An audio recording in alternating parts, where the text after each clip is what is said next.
Ya, entonces, esperemos que pregunta.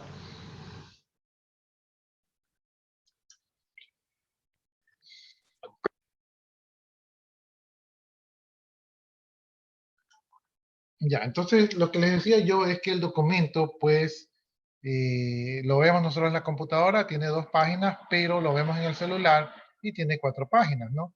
Entonces, se puede considerar que es el documento original, si originalmente tenía 2 y después la vemos con 4, ¿no? Eh, Esa era la pregunta de fondo, ¿no? Y la respuesta la dijo su compañero Morán Morán, que por cierto tiene que ponerse ahí participación en clase, ahí en el chat. Sí, efectivamente, sí es el mismo documento, sí se mantiene la integridad, porque la presentación de la información va a depender del medio que se utilice para presentarla. Pero la información como tal es la misma, ¿no? Entonces, como la información es la misma, no se está cambiando la integridad del documento. El documento sigue íntegro, ¿sí? Por lo tanto, eh, si usted, la información varía en su forma, pero no en su fondo, el principio de integridad no se ha roto, ¿no? Entonces, ahí puede ponerse, y Morán Morán puede ponerse la participación, ¿no? Ahí está, profe. Está correcto. Ya, veamos Gracias. este párrafo. Dice, por acuerdo de partes y cumpliendo todas las obligaciones previstas en esta ley, se podrán desmaterializar los documentos que por ley deban ser instrumentados físicamente, ¿no? Entonces, este artículo 7 está cargado de algunas cosas. Dice, por acuerdo de las partes y cumpliendo con todas las obligaciones previstas en esta ley, se podrán desmaterializar los documentos que por ley deban ser instrumentados físicamente, ¿no? Entonces, aquí lo que dice el tercer párrafo es que si las partes están de acuerdo, o sea, si la emisora y la parte receptora dicen, ¿sabes qué? Sí, hagamos todo de manera digital, ¿no? Si están de acuerdo, se puede desmaterializar los documentos, ¿no? Desmaterializarlos quiere decir que eran físicos y ahora se hacen digitales, ¿no? Entonces eso es desmaterializarlos, ¿no?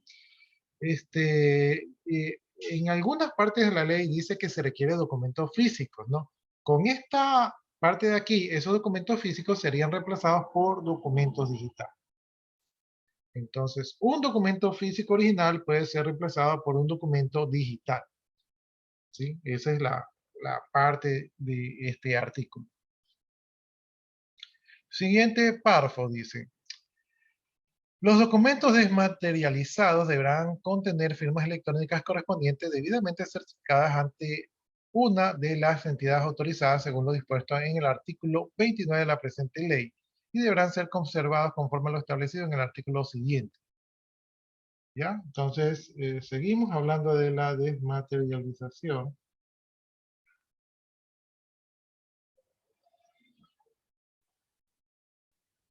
Un segundito.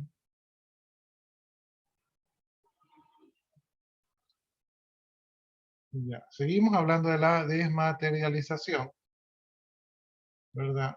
Espérenme un segundito que tengo acá una travesura que está haciendo. Ya, seguimos hablando de la desmaterialización. Entonces, sí se pueden desmaterializar, pero hay un pequeño proceso antes de desmaterializar. Y eso es que tienen que haber entidades de control que certifiquen, ¿verdad? Que el documento original, o mejor dicho, que certifiquen que el documento digital, ¿verdad? Es fiel copia del documento original. Es decir, si yo tengo un papel, que no sé, un contrato, y este contrato yo lo quiero digitalizar, entonces lo digitalizo, es decir, lo escaneo, pero tiene que haber alguien que diga, que compare el digital con el original y que diga, ah, certifico que sí, que este es fiel copia del original, ¿no?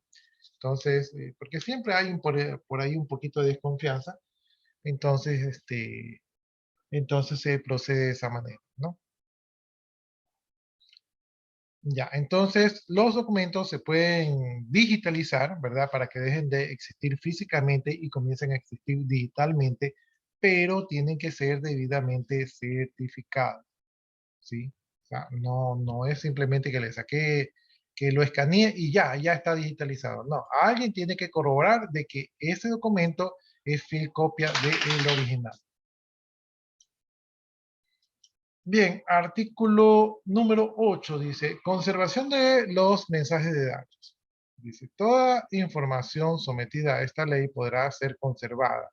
Este requisito quedará cumplido mediante el archivo de mensajes de datos siempre que se reúnan las siguientes condiciones, ¿no? Entonces aquí estamos hablando del almacenamiento, ¿sí? Entonces los mensajes de datos que obviamente van a servir para fines y pertenencias legales se pueden guardar, ¿verdad? Pero tienen que estar guardados bajo las siguientes condiciones. Que la información que contenga sea accesible para su posterior consulta, ¿no? Entonces, si yo la guardo bajo clave y le encripto y nadie más puede encontrar dicha información, ya no cumple este requisito, ¿no? La información tiene que estar disponible para cuando se la requiera. Segundo requisito, que sea conservado con el formato en que se haya generado, enviado o recibido con algún formato que sea demostrable que reproduce con exactitud la información generada, enviada o recibida, ¿no? Lo que estoy diciendo aquí es que el formato en el cual se guarda el documento, ¿verdad?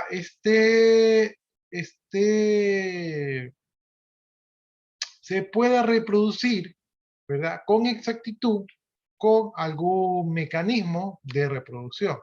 Entonces, si yo guardo el documento en Word, en Word 95, o sea, un formato viejito, tiene que haber, cuando alguien lo requiera, tiene que haber un programa que pueda reproducir el documento en ese formato y que sea más o menos fiable, ¿no? Entonces, en documentos de Word, los Word superiores generalmente pueden abrir los documentos inferiores.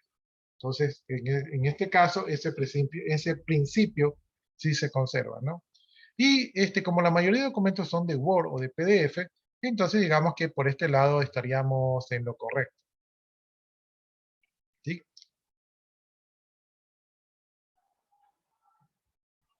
Ya. Lo que no podría hacer es que yo tenga un formato viejo y que utilice un programa que me reproduzca de manera equivocada dicho formato, ¿no? Entonces eso es lo que la ley no permite.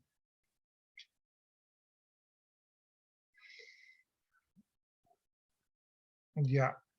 Literal C dice que se conserve todo dato que permite determinar el origen y el destino del mensaje, la fecha y la hora en que fue creado, generado, procesado, enviado, recibido y archivado, ¿no? Entonces, el mensaje tiene que tener un metadato. ¿Qué es un metadato? Un metadato son datos sobre datos.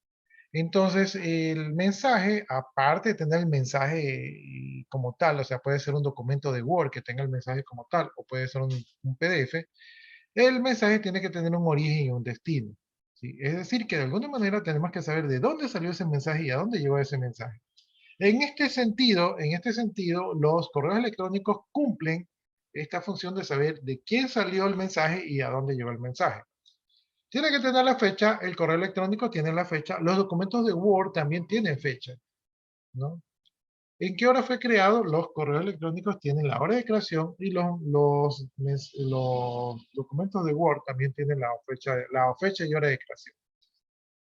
¿Dónde fue generado, procesado, enviado, recibido o archivado? Esto lo tienen los correos electrónicos y los documentos de Word, es decir que, y los PDF también. Es decir que este tipo de documentos que cumple con estas condiciones pueden ser considerados documentos y candidatos a ser digitalizados, ¿no? Porque cumplen estas condiciones de saber estos datos de aquí. Ahora, de todas maneras, estos datos pueden ser modificados y cambiados, pero más adelante vamos a entender por qué un documento puede convertirse en un documento legal. Dice, literal D, que garantice su integridad por el tiempo que establece el reglamento de esta ley. Es decir, que el mensaje se mantenga inalterable con el paso del tiempo, ¿no? En documentos físicos, creo que la ley exige 7 años. Es decir, si usted tiene una factura, la factura la tiene que tener guardada por 7 años en su casa antes de poder botarla a la basura. En documentos digitales, yo no estoy muy seguro y no he visto cuánto tiempo deben de tenerse guardados. Si alguno de ustedes lo googlea, lo investiga y lo expone aquí, sería considerado participación en clase.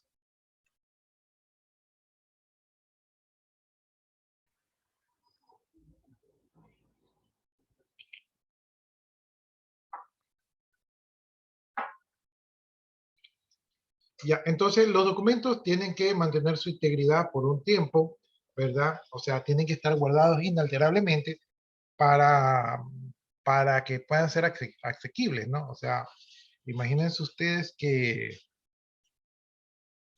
imagínense ustedes que hay auditorías que se están haciendo de gobiernos anteriores, y ya estamos hablando de 15, 20 años atrás. Entonces, esos documentos que se firmaron, que se realizaron, que se contrataron, tienen que estar disponibles para las auditorías. Entonces, no se los puede votar, tienen que estar ahí listos para ser auditados y revisados, porque es parte de la ley, ¿no? Ahora, les voy a comentar una cosa que a mí no me gustó, que me molestó bastante, ¿sí? Parece que yo me molesto bastante, ¿no? Porque siempre les digo que me estoy molestando. Me molesta cuando las cosas no se cumplen como se supone que deberían cumplirse. Yo estuve en un cargo público, como servidor público, en una institución, y cuando estuve en ese cargo, manejé documentación. No era un cargo tan importante, o sea, no era de vida o muerte, ¿no? Pero sí hacía cosas interesantes. Ya, entonces manejé documentación y ese proceso y yo era una persona que me gustaba manejarme con el correo porque yo ya sabía que el correo era un mecanismo para garantizar, o sea, es un documento de descargo, es una prueba, ¿verdad? Es un documento legal para demostrar si se habían hecho los procesos, quién tenía conocimiento y quién no. Ya, entonces yo me manejé con una cuenta de correo. La cuenta de correo con la cual me manejé era una cuenta de correo que representaba a un área de la institución, ¿no? Entonces yo no firmaba como Jorge Alvarado, sino que firmaba con el cargo administrativo que tenía en ese momento. Entonces yo firmaba así, tenía los correos, enviaba, recibía un montón de problemas porque era relacionado con la parte de informática, ¿no? Recibía un montón de problemas, los contestaba, ¿no? A veces yo utilizaba el correo para descargarme cuando me decían, mira, este problema no se ha atendido. Y yo decía, aquí está el correo donde yo dije que tenía que hacerse esto y no me contestaron. Ah, no es su culpa. Entonces yo ya me lavaba las manos porque tenía el correo de respaldo. A veces utilizaban los correos para, en cambio, ponerme contra la espada y la pared a mí.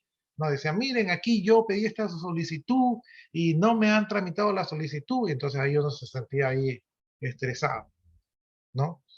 Este, pero toda esa función administrativa que yo hice estaba demostrada en su mayor parte en los correos electrónicos.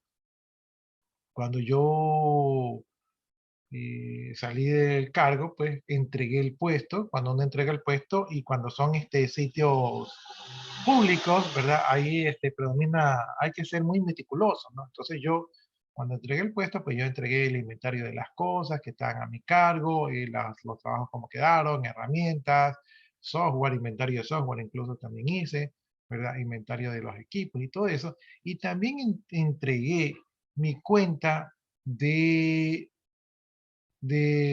representación del área que estaba representando, ¿no? Porque obviamente ese era un archivero digital.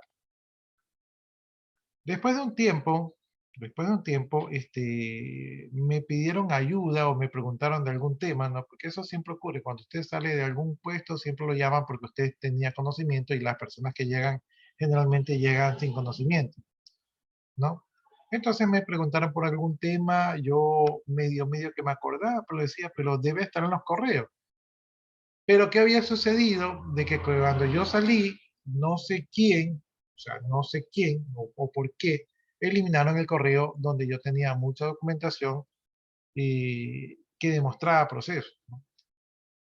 Entonces, a mí me molestó porque ante la ley, si usted generó procesos para el Estado, ¿verdad? Borrar información del Estado, en este caso este correo tenía información de procesos para el Estado, entonces era un correo del Estado, es ilegal, ¿sí? Por no decir otra cosa, ¿no? Entonces, es ilegal. Entonces, el buzón de correo ya no existía, entonces todo el soporte de documentación no existía, y como yo estaba en un área estatal, ¿verdad? Es decir, que en el área estatal generalmente no se disfruta de recursos, y entonces no había impresora.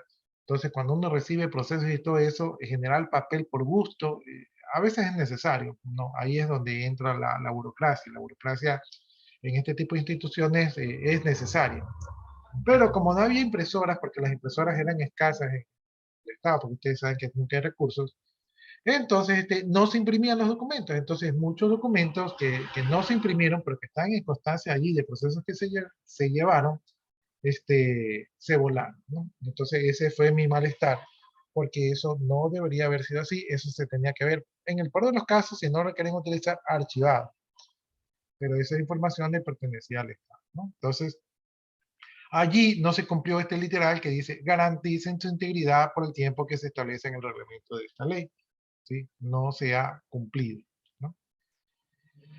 Bien, dice, toda persona podrá cumplir con la conservación de mensajes de datos usando los servicios de terceros siempre que cumplan las condiciones mencionadas anteriormente, ¿no? Analicemos este párrafo.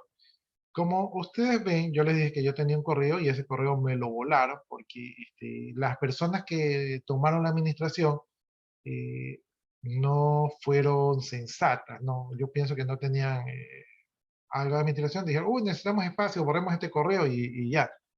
Entonces eso no funciona así. Eh, Dice que podemos utilizar servicios de tercero. Servicios de tercero hoy en día tenemos bastantes, ¿verdad? Hoy día la tendencia es guardar la información en la nube. Entonces, si usted guarda la información en la nube, la información está más segura. ¿Por qué la información está más segura en la nube? Porque si usted guarda la información en un disco duro en su casa y se quema su casa, adiós información. Y le roban el disco duro, adiós información. Se les daña el disco duro, adiós información.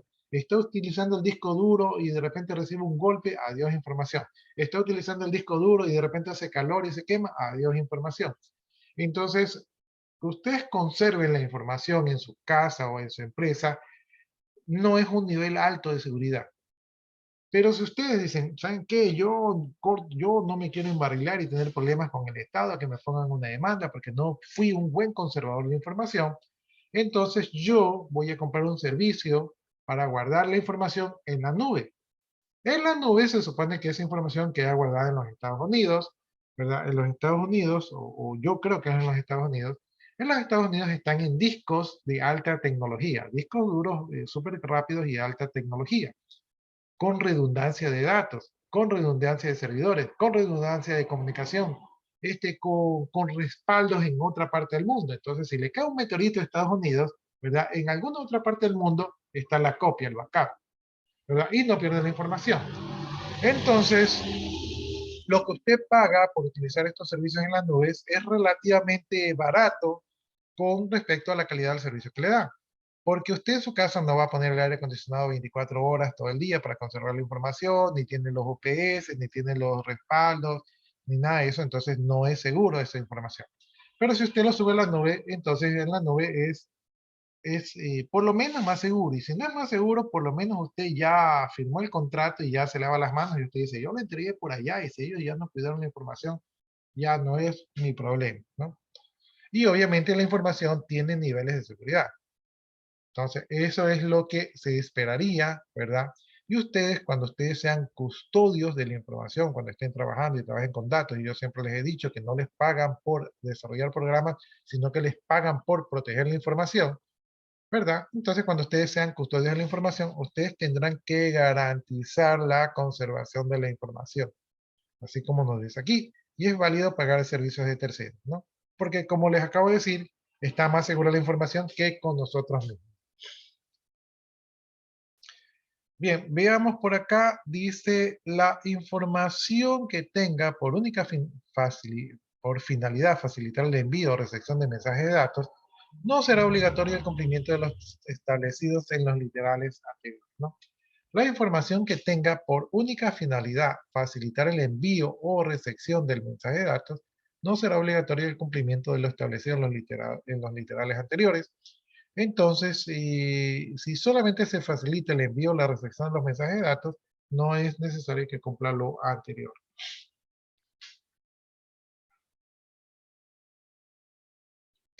Ya déjenme copiar la participación de su compañero antes de que me olvide.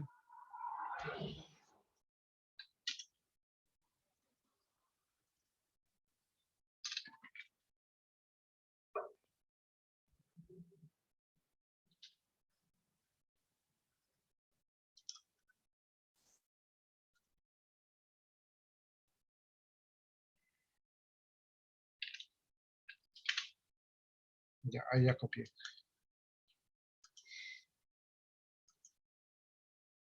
Ya, interesante el artículo número 7. Vámonos al artículo número 9. No sé si alguno de ustedes tenga alguna pregunta, alguna inquietud con respecto a lo que hemos conversado.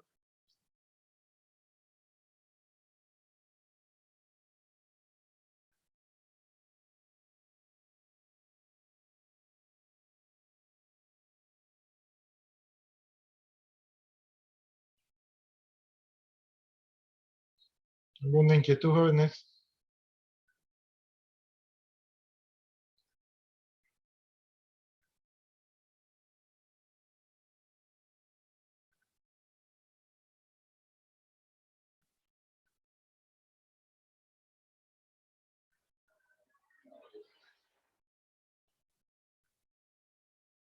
Preguntas, inquietudes, dudas, criterios.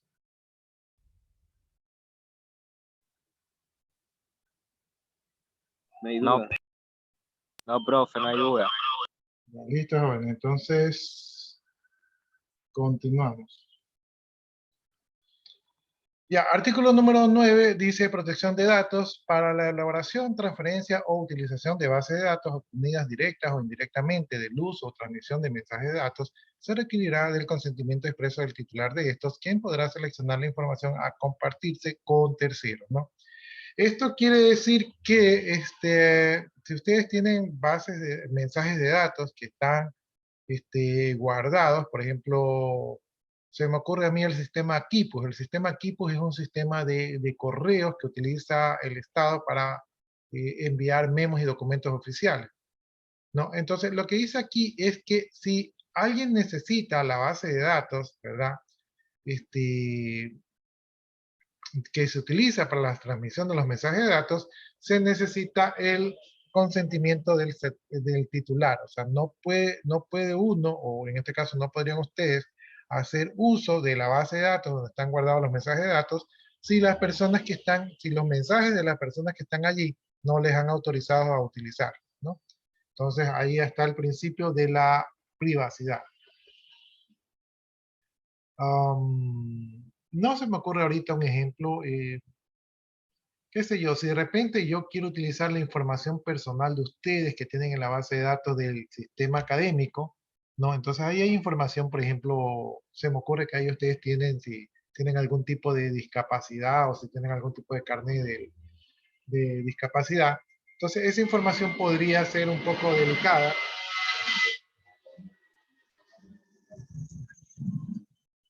Y si yo estoy queriendo hacer algún proyecto donde voy a hacer uso de dicha información, entonces ustedes tendrían que autorizarme, ¿verdad? Decirme, ¿sabes qué? No hay problema, utiliza la información para tu proyecto. Pero lo que no puedo hacer es coger arbitrariamente la base de datos y utilizar esa información para el proyecto sin autorización, ¿no? Entonces, de alguna manera, la información de los mensajes de datos, la base de datos, eso está protegido ante la ley, ¿no? Bajo un principio de privacidad. La recolección y uso de datos personales responderá a los derechos de la privacidad y la intimidad, ¿no? Ya lo estamos hablando. La confidencialidad garantizados por la Constitución Política de la República. Entonces, estos son los derechos que tienen sus mensajes de datos, es decir, derecho a la privacidad, intimidad, confidencialidad ¿verdad? Y esto está garantizado por la Constitución de la República, ¿no? Entonces, son derechos que ustedes tienen y que por lo tanto no pueden tomar sus mensajes de datos, ¿verdad? Bajo cualquier pretexto, ¿no? Ese artículo, ingeniero, una pregunta, ese artículo también lo implementa mucho lo que son temas de leyes, como los abogados cuando van a solicitar alguna información de algún caso. Eh, lo que pasa es que aquí hay un principio de confidencialidad y privacidad, pero cuando hay alguna sospecha, cuando hay una investigación de tipo judicial, ¿verdad? Entonces estos derechos, ¿verdad? O sea, ya más adelante vamos a ver que hay artículos que aperturan, que abren estos derechos para realizar investigación, ¿no? Entonces, un abogado podría decir, ¿saben qué? No me miren la información porque la Constitución de la República me protege. Y tiene toda razón, pero bajo ciertos parámetros, ¿verdad? Esos derechos pueden ser quitados momentáneamente, o mejor dicho, no son quitados, sino que la ley especifica que hay situaciones especiales en las que sí se puede indagar sobre estas cosas aquí, ¿no? De hecho, la policía tiene la inteligencia para poder hacer seguimientos a mensajes de datos, llamadas telefónicas, ¿verdad? Pero siempre, esto de aquí siempre necesita una orden judicial, ¿sí? O sea, la policía puede hacerlo, pero no puede hacerlo sin permiso, ¿no? Y la orden judicial se basa en, de repente, si hay los suficientes indicios como para sospechar que la persona es un riesgo o está cometiendo algún delito, entonces un juez pues da permiso para poder fiscalizar o auditar dicha información, ¿no? Entonces, no lo pueden hacer directamente, aunque me imagino que el que tenga el aparato sí lo ha de hacer directamente por deporte o de repente favores especiales o cosas así, ¿sí? Pero ante la ley, no. Ahora, en la práctica, de repente podrían hacerlo, ¿no? Entonces, no sé si ahí está contestada su duda.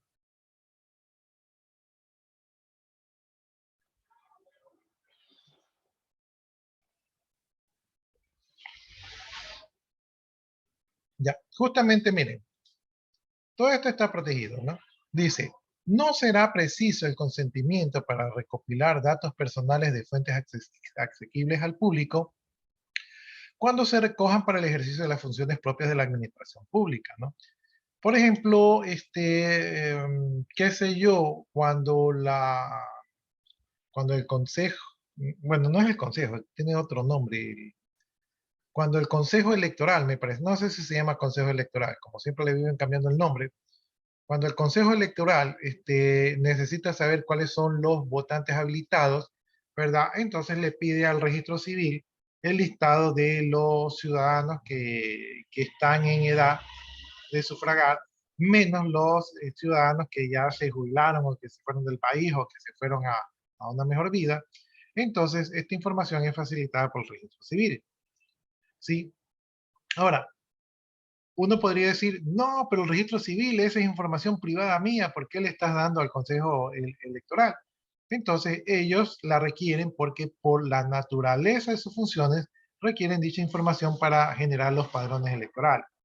Entonces, bajo esta premisa, no se está violentando ningún principio porque estas instituciones requieren la información, ¿verdad?, para ejercer sus funciones asignadas. O sea, no están rompiendo ninguna regla, ¿no? Entonces, ahí sí se puede acceder a la información, ¿verdad? Porque ellos realizan tareas que necesitan la información para poder cumplir con sus tareas. Entonces, aquí hay una pequeña excepción al caso. Dice, el consentimiento al que se refiere este artículo podrá ser revocado a criterio del titular de los datos. La revocatoria no tendrá ningún efecto retroactivo, ¿no? O sea que si yo como usuario le digo a, no sé, a una encuestadora, ¿sabe qué? Haga uso de mis datos, no hay problema. Ya me salió el mensajito de los 10 minutos. Ya, entonces cuando se cierre, aunque déjenme ver una cosa, nosotros tenemos clase hasta las 9, sí, estaría bien, hasta las 9:40. Ya, en 10 minutos se va a cerrar. Si a mí una institución me dice, oiga, ¿puedo tomar sus datos? Y yo les digo, está bien, tome los datos. Vamos a utilizar los datos para un censo. Yo les digo, está bien, tome los datos. Pero después digo, pero ese censo está apoyando a una causa que a mí no me gusta. Entonces yo les digo, ¿sabe qué? Ya no quiero que tomen mis datos. Entonces estoy quitándoles el permiso a revisar mi información. Pero si en el transcurso que yo di el permiso y que luego lo revoqué, pasó un tiempo, si en ese tiempo ellos sacaron estadísticas con mis datos, entonces eso ya no lo puedo revocar porque eso ya no tiene efecto retroactivo, ¿no? Yo di permiso y luego quité el permiso, pero hubo un tiempo en que el permiso estuvo vigente y si ellos trabajaran en ese tiempo, entonces nada yo puedo hacer. Entonces, puedo dar permiso, puedo quitar el permiso, pero no tiene efecto retroactivo. Preguntas, jóvenes, dudas, inquietudes.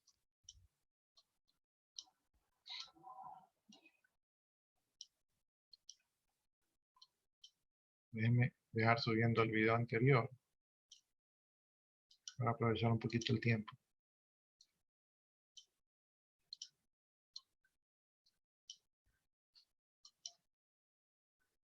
Ya, nos quedan 8 minutos. Creo que si alcanzamos a ver el artículo 10, aunque tal vez no alcancemos todo. Ya dice, artículo 10, procedencia e identidad de un mensaje de datos. Dice, salvo prueba en contrario, se entenderá que un mensaje de datos proviene de quien lo envía y autoriza a quien lo recibe para actuar conforme al contenido del mismo, cuando de su verificación exista concordancia entre la identificación del emisor y su firma electrónica, excepto en los siguientes casos, ¿no? Entonces, lo que habla el artículo 10 es que si, por ejemplo, yo envío un correo, estoy en un negocio con China, y yo envío un correo y les digo, les ofrezco, les ofrezco, eh, les ofrezco, si ustedes me envían 10 técnicos, yo les ofrezco darle alojamiento, comida y un sueldo básico a cada uno de ellos. ¿Sí? Entonces estoy hablando con China y les digo que me envíen 10 técnicos y que les ofrezco alojamiento, comida, ¿verdad? Y un sueldo básico, ¿verdad? Entonces, ese correo que yo envié, ¿verdad? Como en el correo está quien lo envió, que en este caso fui yo, y está quien lo recibió, que en este caso es un socio de China, ¿verdad? Entonces estoy aquí en este caso donde el correo lo emití yo y por lo tanto el contenido del correo es obligatorio, ¿sí? Porque me comprometí, ¿no? Y se lo envié a China, ¿verdad? Al socio en China, entonces no puede decir que no lo leyó. Después, ¿verdad? Después yo no puedo decir que, oiga, ¿sabe qué? Es que ese fue mi hijo que hecho el chistoso, envió el correo, o que fue un amigo, o que estaba sonámbulo, o que no fui yo, que fui hackeado, ¿sí? Eso no lo podría decir, ¿verdad? Si es que hay pruebas suficientes de que indican que el correo lo envié yo, ¿no? Entonces, no podría decir que no fui yo, perdón, a no ser que lo pueda demostrar. Vamos, ¿cuándo, verdad? ¿Cuándo se efectúa estos casos, ¿no? Cuando el correo pierde validez legal.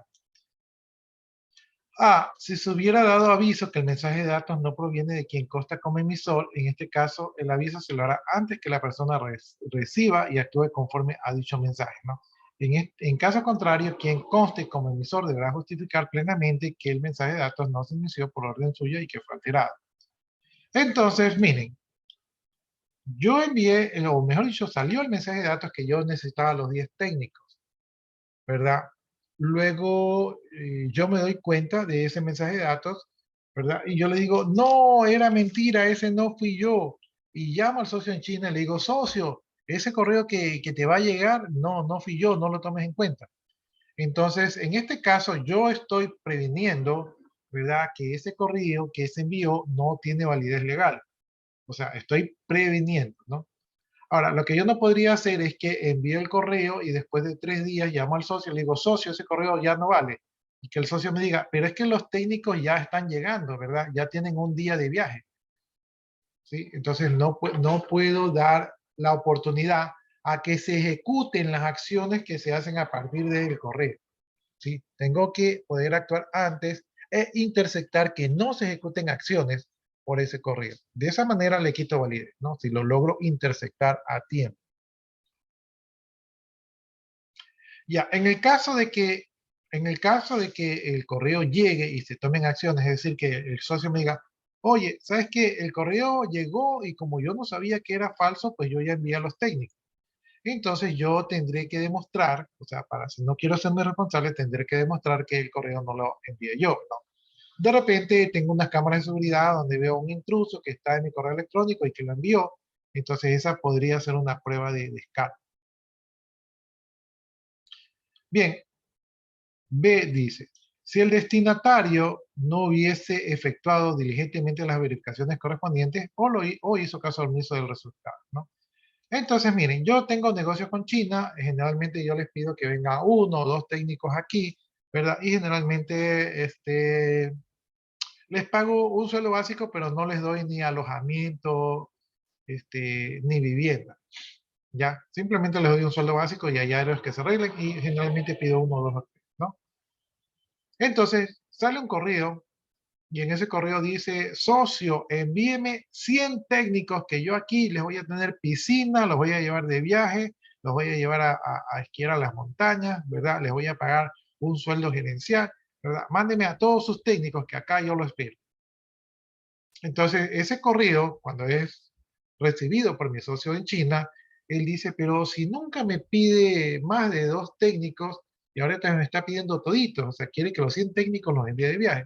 Y dice que los va a tratar como reyes, cuando mis técnicos que han ido por allá se quejan de que ni siquiera les dan de comer. Entonces, para el socio chino, esto debería ser un elemento de duda, ¿no? Y con esa duda, él debería de ser diligente y llamar, preguntar, enviar un correo de, ¿es verdad esta propuesta que me estás haciendo? ¿Es verdad que tú quieres que envíe todos los técnicos cuando tú generalmente trabajas con 1 o 2? Entonces, el socio tiene que ser diligente y si el correo es demasiado fuera de lo normal, debe de asegurarse de que es correcto, ¿no?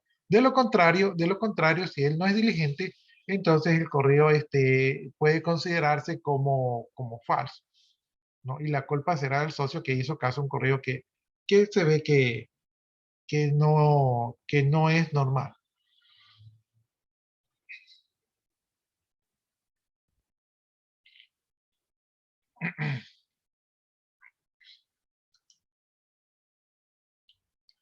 Dice José Manuel Romero, presente, recién. Déjenme copiarlo. No, profe, yo sí estaba en la clase. Vamos, perro, vamos. Y está en la clase, dice. Sí, profe, sí, ingresé desde la primera hora. Ah, pero es que no había puesto el nombre, pues porque ahí recién puse el nombre. Ya, es que yo ya copié los nombres de la sesión anterior. Entonces, Claro, profe, igual puede ver la grabación, que igual estaba en la primera clase. no, el tema es porque después yo tengo mi bitácora de los que estuvieron en clase, entonces no me aparecería su nombre y tendríamos que hacer un proceso para demostrar que usted estuvo aquí.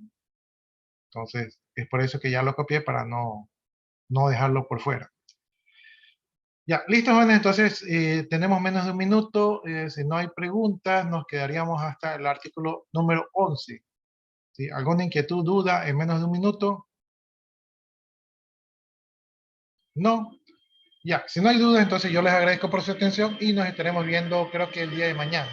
¿Sí? De mi parte, muchas gracias. Que tengan buenas noches, jóvenes. Gracias, profe. Procedo a desconectarme, porque igual se va a desconectar. Pasen bien, jóvenes.